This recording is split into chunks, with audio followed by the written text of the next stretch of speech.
নমঃ শিবায়। কোন কোন দেবতাকে কি কি জিনিস দান করবেন, মানে অর্পণ করবেন।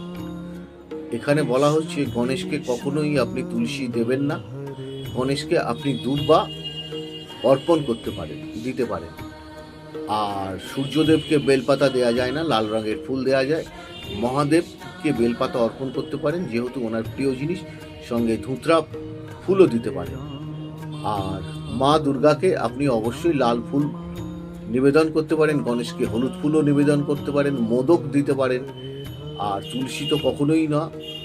আর বিশেষ করে লক্ষ্মীকে যদি পদ্ম অর্পণ করতে পারেন, মা দুর্গাকেও পদ্ম অর্পণ করতে পারেন, খুব ভালো রেজাল্ট পাবেন।